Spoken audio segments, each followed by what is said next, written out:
بسم اللہ الرحمن الرحیم۔ موجودہ حالات، سیلاب اور مسلمانوں پر آزمائش کے وقت میں ہمیں چاہیے اللہ کے راستے میں خرچ کرنے کی عادت ڈالیں۔ محتاجوں پر، مصیبت زدہ جو اس آزمائش میں گرے ہوئے ان پر خرچ کریں۔ روایت میں آتا ہے کہ صبح سویرے صدقہ کر لیا کرو، بلا صدقے سے آگے نہیں بڑھتی۔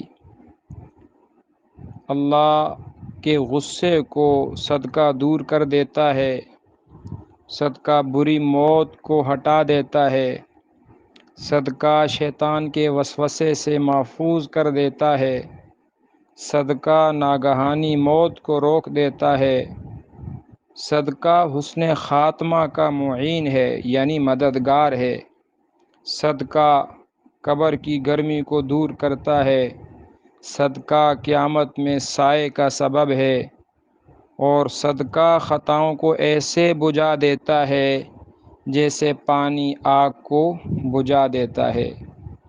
ایک حدیث مبارکہ کا مفہوم یہ ہے کہ صدقے کے ذریعے رزق پر مدد چاہو، صدقے کے ذریعے رزق اتارو۔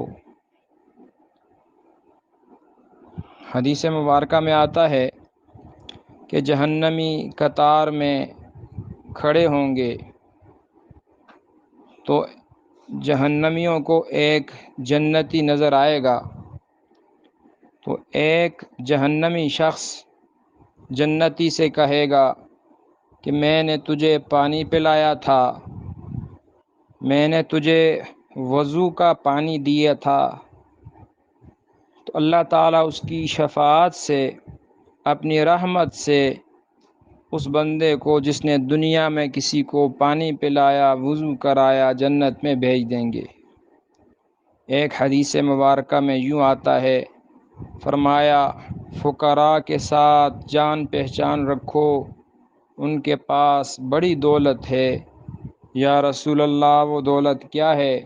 فرمایا قیامت میں کہا جائے گا جس نے تمہیں کوئی ٹکڑا یعنی روٹی کھلائی، ٹکڑا کھلایا، پانی پلایا، کپڑا پہنایا، اس کا ہاتھ پکڑ کر جنت میں لے جاؤ۔ اور فرمایا امت کے فقراء کہاں ہیں؟ اعلان ہوگا جاؤ تلاش کرو اور جنت میں داخل کراؤ، یعنی ہر اس شخص کو جس نے تمہارے ساتھ تعاون کیا ہو۔ اللہ ہمیں عمل کی توفیق نصیب فرمائے۔